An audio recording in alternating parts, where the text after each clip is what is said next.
Hi everyone, welcome. Thank you for coming. So I am very excited that Professor Amelia Fletcher is here with us because she combines two things that we love and create, which is a love for art, in her case music, and economics and regulation. But Dave and I had a disagreement on what is more important, and I think Dave said music. I love the music, and I obviously have to say regulation and economics. So Professor Amelia Fletcher is really impressive, not just for the music. She's had a stellar economics career. She's also an academic, so she's a professor at University of East Anglia and deputy director of the CCP. Yep. So the Center for Competition Policy there. But she's particularly well known because of her work in economics. So she was the chief economist at the Office of Fair Trading, and she also managed the mergers department there. And she has had non-executive roles on other regulators, including the Financial Conduct Authority and the Competition and Markets Authority. She's been an economic consultant. She was rewarded on the honors lists of the government, and Dave and I were debating how you can achieve that, so you might give us some intel on that. So commander of the British Empire? I am. But I don't think the British Empire would actually pay attention to me if I tried to command. So actually, Dave and I were saying that if we go to war, will you lead us? But I think more important for us is that she's been instrumental in our digital markets regime in the UK, because she was part of the panel of experts on digital competition, whose recommendations led to our current Digital Markets, Competition and Consumers Act, which is the better version of the DMA, up for debate. And so yeah, I'm really, really excited that you are here and talking about behavioral economics with us. And what we will do is we will let you talk, and then later we can ask questions. So without further ado, thank you. Thank you very much. So in fact, I was going to tell you a little bit about that myself, but I think the main point I want to convey to you is I'm not a lawyer. I'm an economist, and therefore you can ask me really difficult law questions afterwards, and I probably won't be able to answer them. But I have been kind of involved in the economics of law for obviously quite a long time, and when I was chief economist at the Office of Fair Trading, which was the precursor to the Competition and Markets Authority in the UK, in around 2008, Nudge was published, the Richard Thaler and Cass Sunstein book, which was very, very influential on policy kind of around the world. And the head of the OFT said, well, what does this mean for us? And I was like, oh, I don't really know what behavioural economics is, because they didn't really teach it much when I was at university. So we tried to get on top of kind of what it meant, but also what it meant for, might mean for consumer policy, which was more obvious, but then also for competition policy, which was less obvious. But so a lot of my work since then, including as an academic, has been about trying to think through the implications of behavioural economics for competition policy. I've got a chapter in a book coming out quite soon, the draft chapters available on SSRN, which basically is everything I can think of about behavioural economics and competition policy. But that kind of feeds into then pro-competitive regulation as well, because really that's another element of competition policy, even though it's not standard competition law. And so this is basically what I wanted to talk about today. I'm going to be talking about the implications of behavioural economics for pro-competitive regulation of digital platforms, even though it is probably correct that the DMCC is the better version of the DMA. We don't really know in practice what it's going to look like yet. Because, of course, the DMA, all of the rules are set out within the DMA. Now, there's obviously nuances, and there are fights going on in the non-compliance investigations at the moment about exactly what they mean, and there will be further non-compliance investigations in the future, I'm sure, once they've done the first lot, because as these things get refined and refined, but at least we know roughly what the rules are.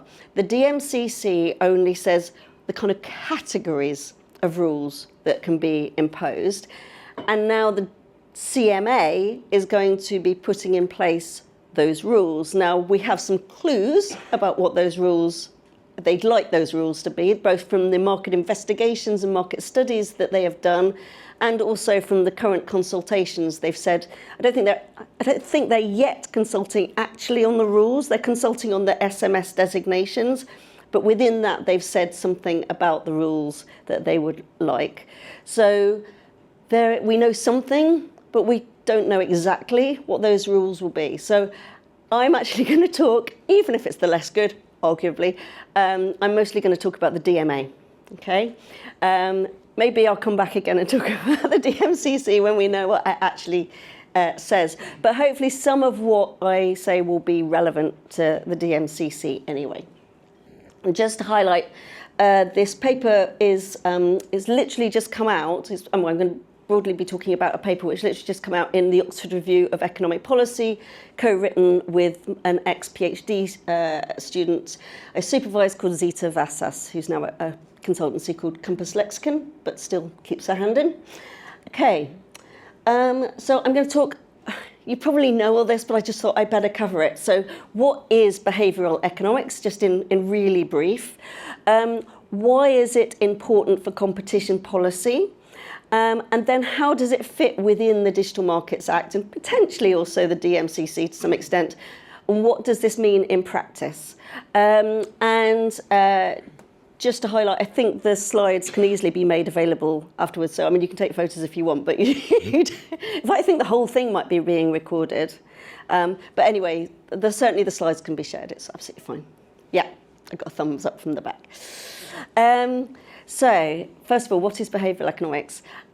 Essentially what behavioural economics is it takes insights on people's real behaviour from psychology and brings it into economics. So sometimes I kind of say, oh, we shouldn't be talking about behavioural economics, we should be talking about behavioural science, because actually behavioural science covers a whole range of disciplines in thinking about the way in which people really behave.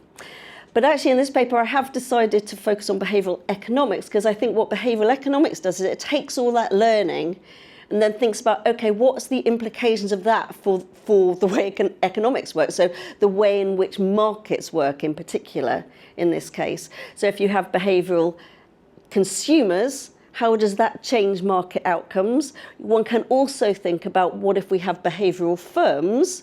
How does that change market outcomes? Now, I'm not going to really talk about that today. I think one can broadly think that big tech are profit maximising. And I don't think we need to too much worry about their rationality. But for quite a lot of firms, you might actually worry about their rationality as well, and that can also affect market outcomes. But I'm not going to think about that too much here. The key elements of behavioural economics are essentially, careful cognitive deliberation takes time and effort, and you're all incredibly clever, but even you know that. And lots of consumers are nothing like as clever as you. And that careful cognitive deliberation is even harder. And however much we think about issues, however much we do it, even then it's imperfect, but most of the time we just don't even bother, because we just don't have time in our life to think about every issue in as much detail as would be required to get the kind of absolutely perfectly rational outcome. So what we do is instead we use rules of thumb or heuristics, or we rely on our gut instinct. And to some extent, one could argue this is rational, because we have all these cognitive costs. It's actually, we have evolved as humans to be able to do this, and that's the rational thing given the costs. So you can have this whole debate about, there are certain behavioural biases that are hard to justify in terms of rationality, like the fact that I feel really different about buying a Mars bar now to eat next week, depending on how hungry I am right now. That's kind of, but maybe I could even explain that through rationality. But I don't think it matters, actually, for most of what we need for behavioural economics. We just need to know that we exhibit these biases. And there's a huge and still growing literature that shows that we do. And for competition, the key implication, or a really important implication, is that our behaviour and our choices can be altered by the way in which options are presented to us. How they're ranked, how salient they are, whether things are defaults, can all really affect the choices we make. And that means that firms can change our choices, but also the way in which markets work by the way in which they frame those choices. And that the way in which those choices are framed is often called choice architecture. I assume many of you will know that term. Choice architecture can be really positive. It can be really useful. It can provide a really useful way of aiding us to make good choices. If you think of recommender systems that think about all of the preferences we have and make a recommendation, things like, I know, Booking.com, if it wasn't biased, trying to suggest what hotel we might like or whatever, those are actually really helpful, providing that ranking system. But they equally can be harmful if they try and direct you in the way that the firm is interested in you being directed rather than necessarily in your own interest. Now, I just wanted to highlight one thing, which is I have another paper, and this is really just an advert for that paper, but it's a paper with someone who is a lawyer called Christoph Busch. You may have heard of. He's an expert in consumer policy at the University of Osnabrück. And we did a paper, it's a SARE report. We may try and get it properly published, but we have failed so far. But it's called Harmful Online Choice Architecture. And what we were looking at was actually the fact that in the EU, at least, there's been a raft of digital legislation, which I'm sure you're aware of, and a lot of that actually has made at least some reference to behavioural economics and choice architecture. Sometimes the term that's been used, particularly in guidelines, is dark patterns. Just to highlight to you, and we make the point in that paper, that the person that invented the term dark patterns, whose name currently now escapes me, Harry Brignall. Very good, thank you. Himself now doesn't like that terminology. He thinks it carries negative connotations. So we actually recommended that people stop using it, and then the European Commission's Digital Fairness report came out, and we were trying to feed into that report, and it still was using dark patterns everywhere. So we were certainly ineffective in our impact on that one. It's up to you which term you use, but we're trying to move away from the dark patterns terminology. But what's really interesting is if you look through all of this legislation, there are bits of behavioural economics seeping in. So obviously consumer law is the most obvious place in the guidelines for the UCPD, and some Annex 1 banned practices, they don't say behavioural economics on them, but they're pretty behavioural in the way they are framed, and that's kind of unsurprising. As I said, consumer policy is where you might think about behavioural economics playing a role.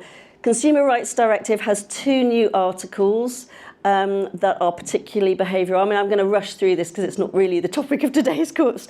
Digital Services Act has Article 25(1), which is about misleading consumers with the choice, with how you frame the choices. The Data Act, the GDPR is about, has case law that pre-tick boxes don't comprise informed consent, which is essentially a behavioural conclusion. The AI Act has an article which is actually not unlike Article 25(1), but applies to the subliminal use of AI. So it's kind of coming through. What we highlight in that paper, though, is that every time they define harmful choice architecture in a different way and with different words, and so the ability, we don't know if it's deliberate, so that you deliberately can't. I know in law words matter, in economics words don't really matter, but in law words matter. So we don't know whether this is deliberate, so you can't draw interpretation of words across these different laws, or whether it's just random because all of these laws were kind of being done by different people at broadly the same times and they didn't talk to each other sufficiently. But it's a bit of a mess because they're kind of describing the same thing. And so one of our recommendations in the paper is, could we go back and actually just have some harmonisation of language about what harmful choice architecture is? Anyway, I'll now get onto the subject of the talk, which is so behavioural economics and competition policy. So I've already mentioned that choice architecture can be designed to affect competition, and in fact it can. I've written elsewhere, and we talked briefly in this paper about how stopped. I don't think I've done. Oh, it's back. Don't worry. How it can dampen competition, distort competition, or facilitate leverage between markets. And I've slightly leveraged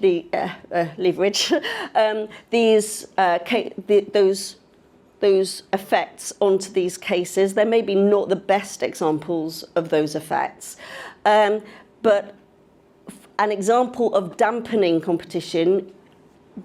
How do you dampen competition? You can make it harder for consumers to make choices across options, or you can make it harder for consumers to switch across options. But actually, the Apple Music streaming case, which has just come out in the EU, is quite a nice example of basically Apple's requirements, anti-steering requirements, were stopping Spotify from actually telling consumers information that would enable consumers to make better choices across options. So that effectively dampens competition. It can distort, and so that was, again, choice architecture. It was kind of information and maybe more than choice architecture, but, well, actually, it's choice architecture because they weren't allowed to give the information within the app. So it's where the information could be provided. Then it's distort. They can distort competition by focusing consumer choices on the most salient options, but not necessarily the most important elements. And I've suggested that the Bundeskartellamt Facebook case, which is very famous, might be an example of that, because essentially what they were, even though it's an exploitative case, but they were trying to push consumers to only think about, is this a great social network that I'd really, really like to have, and not focus at all on how much data they were giving away, which is a pretty salient aspect, at least for some consumers. It should be a salient aspect, important aspect for some consumers, but was completely non-salient. And then actually, well, a lot of cases have been about, and I think probably more cases will be about, is about facilitating leverage. So this is where you're big in one market, and you can use the choice architecture in that market to push people towards your services in other markets. And you can see the Google Shopping case and the Google Android case, and indeed the most recent US Google Search case in that light.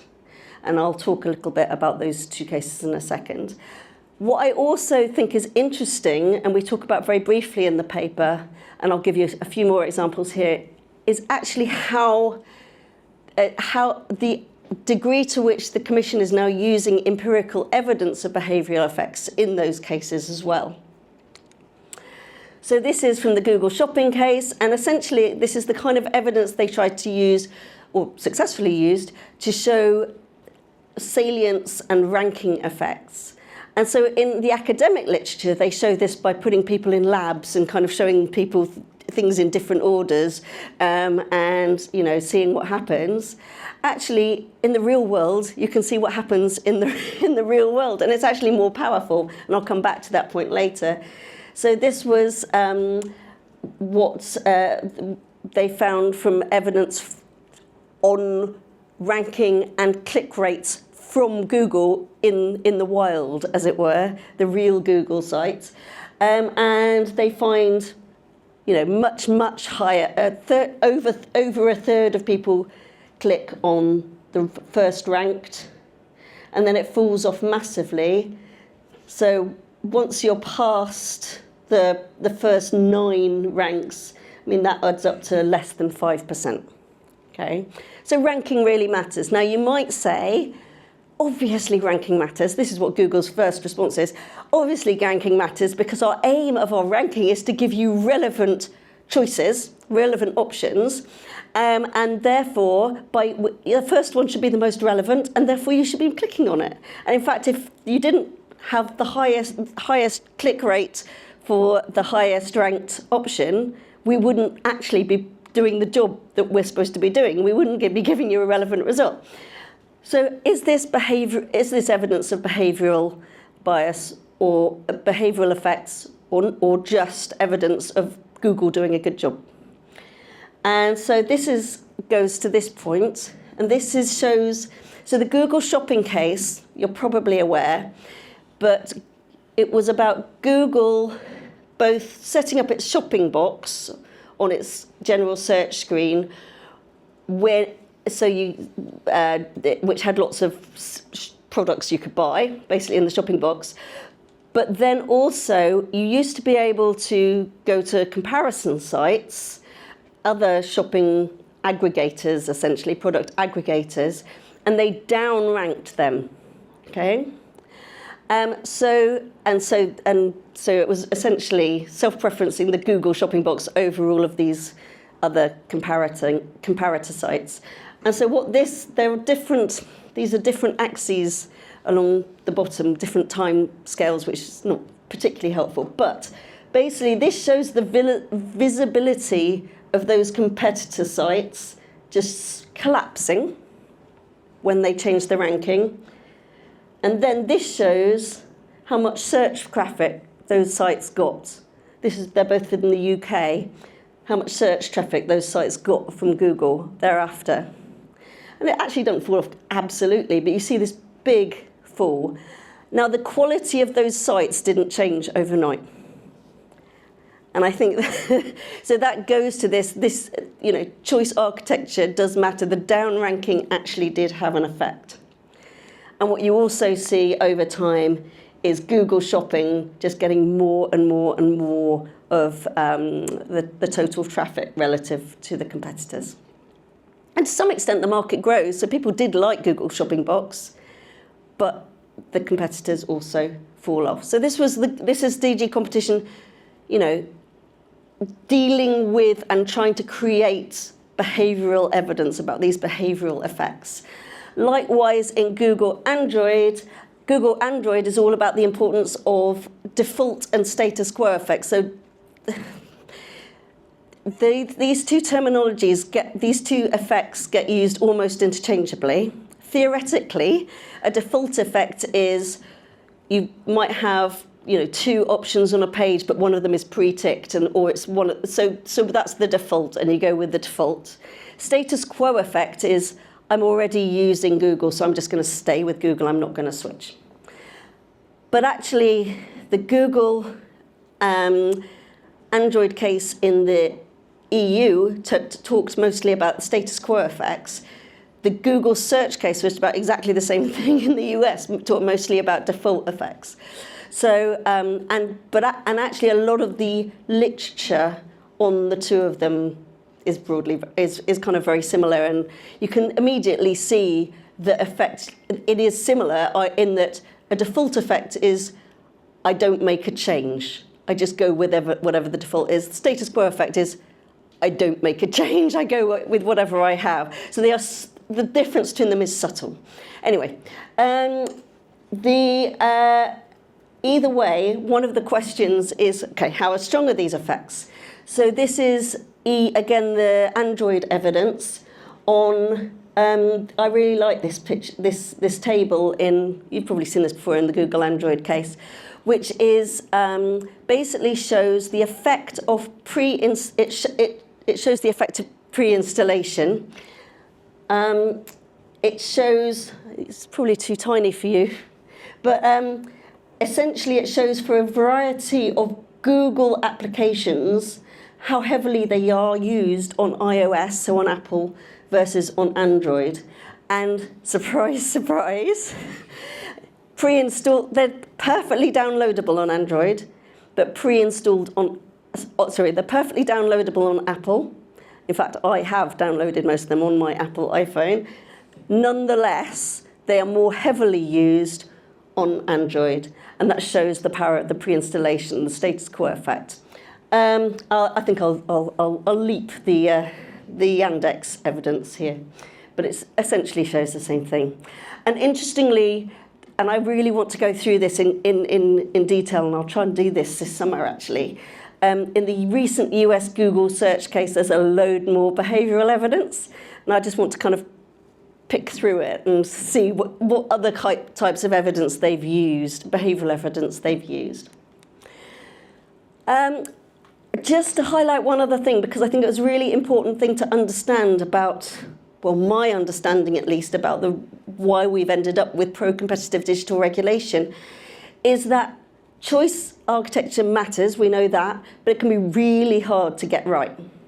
And as an example, Google Shopping, which I've just discussed, in 2017, basically to resolve the antitrust concerns, Google opened up its shopping box, as you might be aware of, to rival choice comparison services. So they were able to bid to be to get a place within the shopping box. And in March 2019, Commissioner Vestager, who was mostly a very good competition commissioner, but she said, okay, I mean, it had been 18 months. She said, it has taken time for this to work. It's not really working yet, but we think, there's been some recent changes that will make it even better.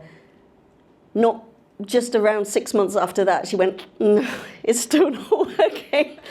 And I won't go into details of why it wasn't working, but essentially, it's just really hard to design choice architecture to get consumers to do particular things, to do kind of pro-competitive things, particularly if you're relying on the incumbent firm to essentially make the design, and you're just kind of saying yes or no. The incumbent firm has a strong incentive to kind of keep designing something that kind of looks all right to you as a regulator, but you're not really a behavioural expert, and in fact has zero effect. So it was partly the concerns about the effectiveness of antitrust remedies, and also the fact it was kind of turning the competition authority into an ongoing regulator anyway, that was a rationale for saying, look, let's just do this properly and have a regulator.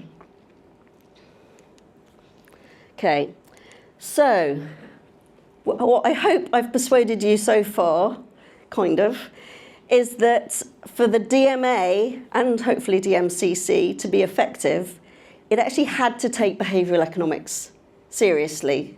It came out of many of those antitrust cases that were themselves very heavily embedded in behavioural economics, so it had to take it seriously.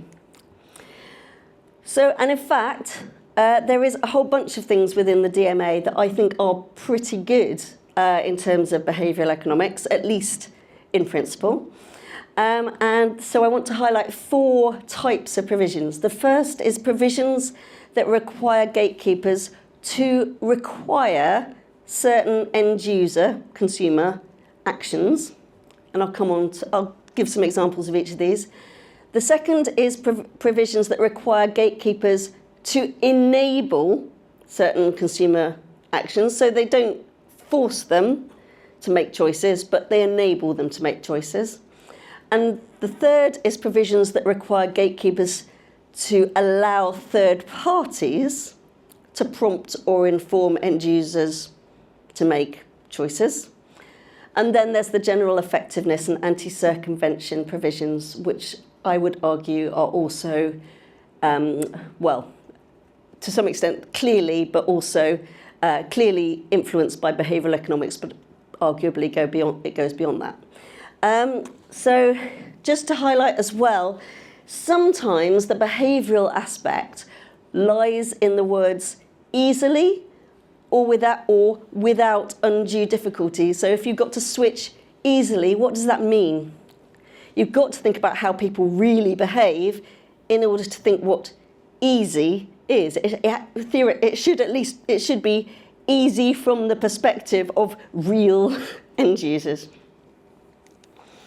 Okay, so in terms of provisions that require gatekeepers to require certain end user actions, first is Article 5.2, which is the privacy, the data consent article, which requires that end users must be provided with a specific choice and give consent before a gatekeeper can use their personal data in various specified ways. This is the section, by the way, where you're really clear that I'm an economist, because I've put these into kind of colloquial words.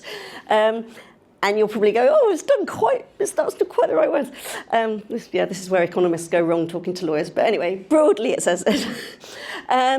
Article 6.3, which is the one I think I will come back and talk about more, mandates that an end user's first choice of a gatekeeper's at an end user's first use of a gatekeeper's web browser or search engine, they must be asked to choose their default service. And you're aware of that. This is the kind of famous choice screen, and I'll come back to it.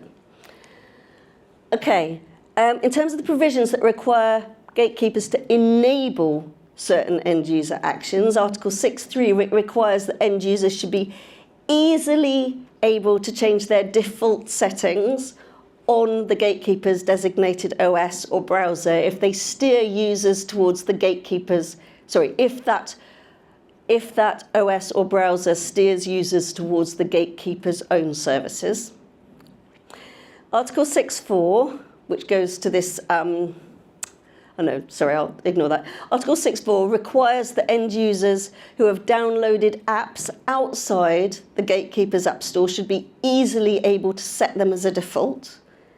And Article 6.6 requires that end users should face no restriction on their ability to switch between apps and services that they access via the gatekeeper's designated services. So those are all about, enabling end users to do things that you might think end users just should be able to do anyway, but it seems we need regulation to to make it happen.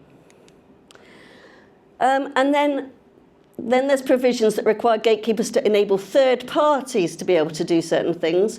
So Article 5.4 requires that third-party business users should be able, free of charge, to communicate and promote offers to end users and to conclude contracts to end users when using the gatekeeper services. And that's kind of covers the Spotify anti-steering provision issue, or hopefully does. Article 6.4 requires that if end users download third-party apps or app stores, those third parties should be able to prompt end users to make them their default. Okay? And then finally, there's these general provisions. So there's the general effectiveness provision. Article 8 requires that the provisions be complied with in a way which is effective in achieving the DMA's overall objectives, fairness and contestability. Now, this hasn't come up yet, but because they're doing the kind of blatant non-compliance first, but I think there's liable to be quite a lot of things that the gatekeepers have done that turn out not to be effective. And they turn out not to be effective because consumers, they know how consumers are going to react, and consumers basically aren't going to react in a way that facilitates competition. And so the next wave of non-compliance provisions could actually be situations where they've kind of complied with the letter of the law, but they haven't complied in a way which is effective in achieving the DMA's overall objective because of behavioural economics. So I think this could be a bigger story going forward. We'll have to see. I may be completely wrong. Then there's also the anti-circumvention provision, Article 13, which more explicitly references choice architecture in that it includes an explicit provision in relation to interface design of making end-user choice unduly difficult by offering choices in a non-neutral manner or via or via the structure or design of a user interface. So they don't use the word choice architecture, but basically that's what they're talking about. And all this could go beyond obvious areas. So it could go to all sorts of like scare screens that you see when you're trying to download an app, sideload an app, not going through an app store, for example. Now, of course, proportionality, I'll come back to this, but proportionality is also relevant to the DMA. Now, they have given less weight. We could have a whole debate about how proportionality plays into the DMA, and you would beat me on that, even though I know quite a lot about it. But the DMC and the DMCC, because there was a whole debate in the run-up to the enactment of the DMC at quite late stages about exactly how customer benefits would play in, which is essentially a proportionality aspect of the DMCC Act. DMA looks like it has less about proportionality in there, but there is still proportionality that you need considerations both within the Act and generally within EC law that apply to the Act, as I understand it. So I'll come back to that. So, what does all this mean in practice? The first thing I just want to highlight, maybe I could have put this earlier, but behavioural effects can be really quite subtle. So, for example, really quite small frictions can end up deterring consumers or end users or people from taking actions that they otherwise would do. Also, if you give people too much choice or too much information or present anything in too complex a way, even if you're giving them in theory more options, they can actually make worse decisions. Language and framing can be incredibly important. So things like scare screens can be very powerful, and what colours those scare screens are, how big the font is, the exact words used, all those things can really, really matter. And another point actually is that consumers don't necessarily like all this stuff, so they might seek to skip decisions, even when given to them, unless they're actively prevented from doing so. So you might actually have to make active decisions to prevent consumers from skipping decisions. And a really interesting aspect of all this, which I hadn't really thought through properly until quite recently, and I don't think we actually do cover it in the paper, but it can be quite hard to improve competition without slightly harming the end user experience. So, for example, you'll be aware that the view has been taken that the self-preferencing requirement, the anti-self-preferencing requirements within the DMA mean that Google should put Google Maps on a different tab.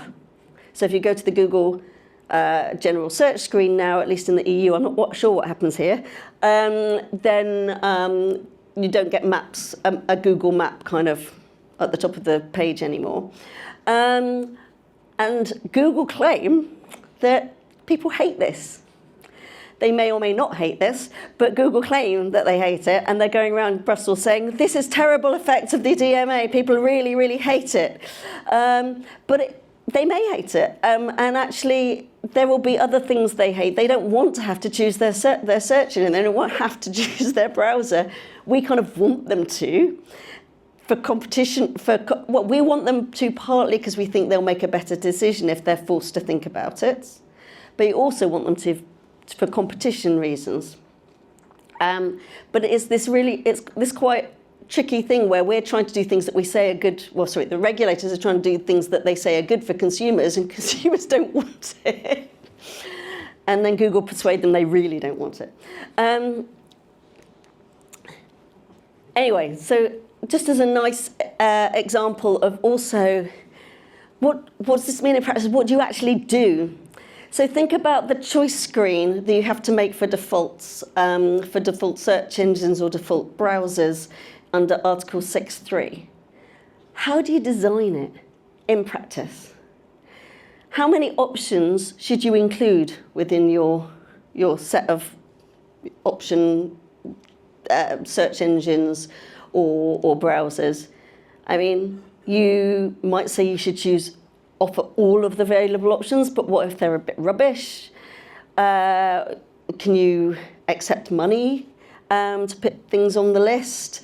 If you have too few options, you're not really facilitating competition. So how many options should be allowed? How should they be ranked?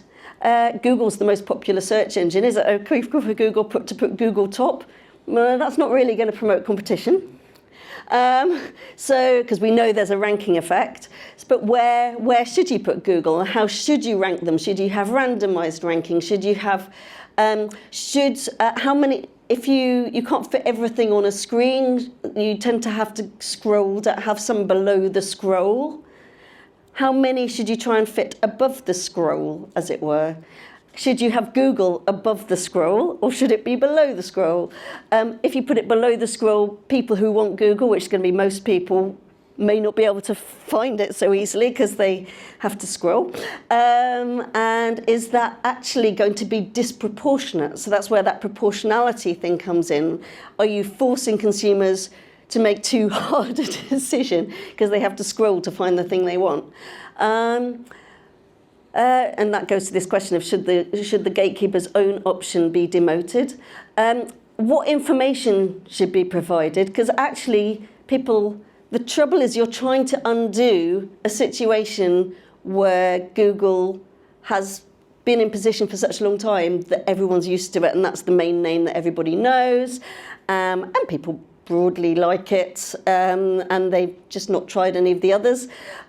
So actually, what could you do to try and, what information should you provide about the others to try and redress that a little bit? So should you include everyone's logo alongside just their name? Logos might help. Should you include a brief description? So is it called Ecosia that plants a tree? Should they be able to say, we plant a tree? How about user ratings? That might be a useful thing. So which of those bits of information should the Commission be expecting for compliance to be put in? Whatever happens, if you are an Android user and you chose someone else, you decide to go with Ecosia, should it be possible for Google to then send you a prompt saying, are you really sure that you don't want to try coming back to us? So many design questions here. Likewise, with easy switching, yes, we want easy switching. We want data portability. We want all these things. How easy should it be? How many clicks should it involve? What warnings? What is a proportionate warning? Far from obvious. What we need, therefore, is ways of assessing different choice architectures to work out how much we need to allow for all of the behavioural biases that consumers inherently face, but without being disproportionate, without undermining the ability of consumers to actually exhibit consumer sovereignty. And this is a really hard question, I think. It's a really hard question for economists as well as for lawyers and for behavioural scientists generally. So how do we go about this? We highlight in the paper what we consider to be the main techniques that empirical techniques that one can use. So the first is online lab experiments, which is essentially where you put people, well, they're usually at home just on their computers, but you get them to go into an experimental online screen and make certain choices. And then you change the choice architecture for different people and you see what the impact is on their choices. The only thing is, with these things, I mean, there's lots of pros and cons of all these things, but the biggest one with this is people know they're part of an experiment. And therefore, you can very frequently get an overestimate of the effect, because people are like, oh, okay, they're wanting me to do this. And so there's not specific to this area, but there's lots of other areas where you, for example, if you're trying to encourage people to switch, in fact, Zita Vasas, the co-author of this, her part of her thesis was doing a meta-study of, in financial services, lots of interventions that were designed to make people switch and then the different ways of assessing them.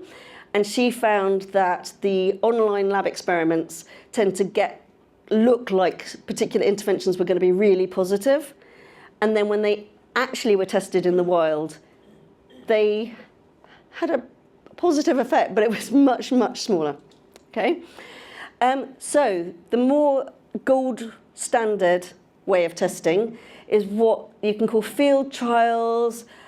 In medical science and in some areas you call randomized controlled trials. In digital, it's typically called A/B testing, where basically you just change the choice architecture in the wild so people have no idea they're being experimented on. There are ethical questions around that, but actually in medicine they do know they're being experimented on in randomized controlled trials. They're told they don't know whether they got the placebo or not, but they do know they're being experimented on. In A/B testing in most randomized controlled trials that economists do, they don't know they're being tested on. They might be told afterwards. And anyway, so these are much better for assessing the real effect of changing choice architecture, because you can see how small changes in choice architecture really affect how people change what they do. And the digital firms, particularly big tech, but lots and lots of digital firms, are essentially running A/B testing all the time. That's how they're continuously improving and changing their algorithms. Okay. So that's brilliant. The only thing with that is you don't know, you can see that a change in choice architecture changes someone's choice, but you don't know whether that's good or bad. You can think about whether it's good or bad for competition, but you don't know whether it's good or bad for them. You don't know whether you kind of misled them to make this different choice, or whether actually they understood everything and they were really pleased to make that different choice. So surveys can also be useful to understand how much people understand what the choice that they're making. But one thing that I've not seen happen, but I think would be really useful, is you do a field trial, so someone didn't know they were being experimented on, you change the choice architecture, you see what happens, you then slip in a short survey. Why did you make the choice you just made? Did you understand the options available? I mean, it could be very short. And so combinations of techniques could be really, I think, powerful. The fourth thing, and I'll give an example in a minute, is ex post difference in difference econometric analysis. And you may have heard this. I mean, this is a standard technique used to assess policy across a whole set of environments. Basically, what you do is you try and find situations where a policy has been imposed and a similar sort of jurisdiction or market where a policy hasn't been imposed, and you essentially compare the differences between them in terms of whatever factors are important. And that can be really powerful evidence, but obviously you can only do that ex post. So the other things you can kind of do ex ante, you can only do that after the policy has been put in place. What we suggest is actually the Commission should be being more forceful on the gatekeepers, that they should be doing this sorts of analysis to show that they have really thought about the compliance. So, for example, in thinking about their choice screens, they should be actually testing whether these choice screens how they are going to change consumer behaviour, and whether that's going to be in a direction that is in line with both contestability and fairness and consumers making better decisions, and they should be reporting that in their compliance reports. Now, we have a set of compliance reports. There is absolutely no mention of A/B testing. So this has not happened yet.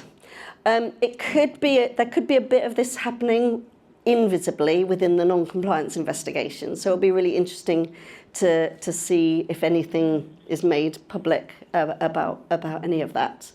But we think actually if DMA is going to be effective, that's going to be important, and hopefully the UK will also think in that way.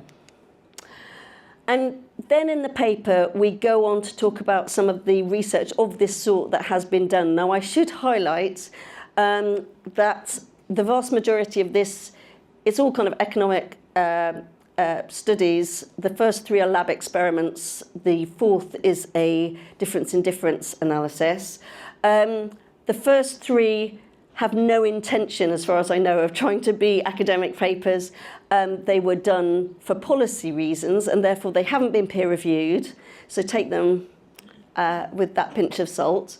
The 4th is a paper that I think is really, really interesting, and almost certainly will eventually be published and peer-reviewed, but hasn't been yet. So these are all effectively about choice architecture in relation to either search or browsers. So the first was DuckDuckGo. They did this online lab experiment looking at different ways that the choice screen could be designed. And there's a whole bunch of findings, but one of them was, it's not exactly, the surprising bit to me is that it's only 5 percentage points. They found that by putting Google search on later screens, you could reduce Google's overall share by 5 percentage points. And therefore, if you wanted to try and reduce Google's share for pro-competitive reasons, you could put Google onto later screens of the set of options.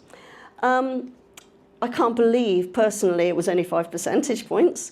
Although, as I then say, the Bayek study from 2023 did a similar study and found an even weaker effect of demoting Google. So I think one of the interesting things here is however much you demote Google, people still find it. And people want Google. They've got used to Google.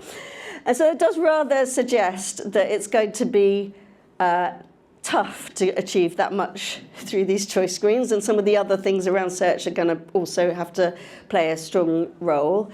But it also suggests that maybe demoting Google, given the proportionality point I said of, and I'm in no way arguing this for Google, I should just say, but in terms of, it may suggest that trying to achieve our competitive outcomes by demoting Google down the search, these choice screens, may not be the most effective measure, and may just make people's consumers' choices just may make them hate the process more.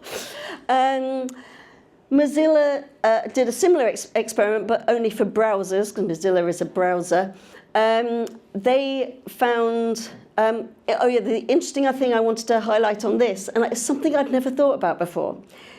They found a strong ranking effect on mobile devices, or on actual phones, but not on desktops. But it wasn't because, well, it may have been because of the different sizes of the screens partly, but they also, in their experiment, laid out the ranking, the options differently. So on the phone, they did them vertically, as is typical, but on the laptop, they did them horizontally. And so therefore, basically, portrait versus landscape screens can have an impact on the power of ranking effects, which I just never thought of before. But it is really, really interesting, and is maybe why so much of this has become very pertinent as we move to these phones. I knew it was partly that there just wasn't enough information on the screen because it's just small, but it's also, I think, that it's portrait, not landscape. They also found, they did an experiment about whether it was whether people made better choices if you made your choice of browser at the time you were setting up your phone, when you knew you were setting up a whole load of things, and you kind of were in a mode for setting up things than if you had to set it up when you first needed a browser and what you really wanted to be looking up was how to make chop suey or whatever food you wanted to make that night. And actually it just said, what browser would you like to choose? Like, I don't care. I just want to learn how to make the food. So they recommended that actually the choice should be at setup, but the law already said that the choice should be at first use. And so the companies argued that that meant first use of the browser, not first use of the phone, and that was accepted. But this shows that that's less likely to be effective. And then finally, the Decarolis study, the figures in our paper and the figures on this slide, we were talking earlier over coffee about the fact that economics papers go through a huge number of revisions prior to publication. And that's partly because the results can move as you keep refining them. And actually, before on the train here, I thought, I wonder if this paper's been published yet. I should tell everybody if it has. It hasn't. It's still on SSSRN, but there is a new version of it, and the numbers have changed. But they're kind of qualitatively similar. But basically what they do is they look at the effect of search engine remedies in the EEA as a result of Google Android, but also in Russia as a result of a case there, and also in Turkey as a result of a case there. And essentially the remedies were much tougher in Russia and Turkey than they were in the EEA. In particular, one of those other places it was very, very tough. But in the other place, I think it was just a similar sort of search choice screen. But in the EU, the choice screen only had to be put in place when you had a new phone. Whereas there, everybody had to fill in this choice screen. And that was they find effectively that was much more effective. So they actually, in the latest figures, they find that this is very depressing for anyone involved in the Google Android case, but they find that the EEA remedy impact was actually less than 1 percentage point. Whereas the percentage change in Russia and Turkey was actually over 10%. So remedies can be effective, it's just the EU's wasn't, or was only a little bit.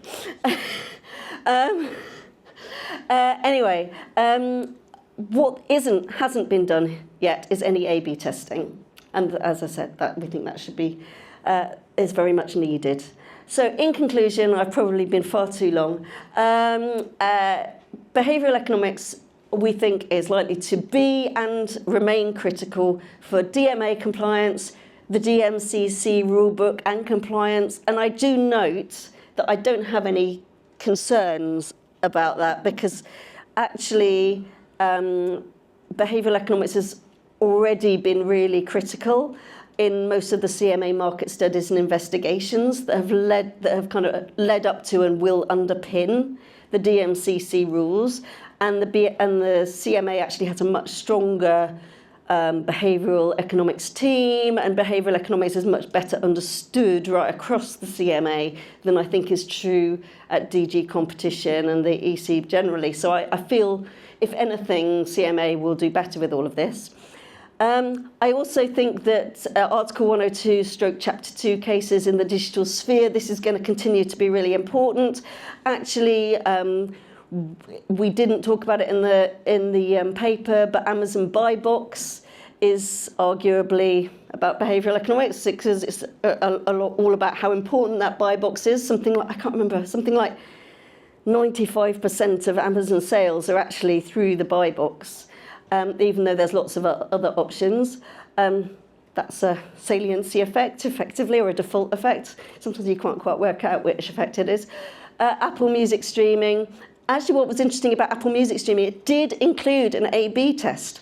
So Apple, Spotify, because it also sold through Android, was able to change the choice architecture that it had on Android for a subset of its users and look at how users changed their decision making. And then that was used as evidence in Brussels in the case against Apple. So I think that's really nice, and we might see more of that going forward. So I think more proactive use, investigation of A/B testing be hugely valuable.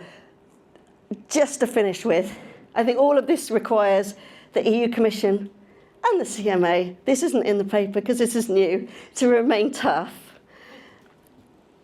The political environment has changed.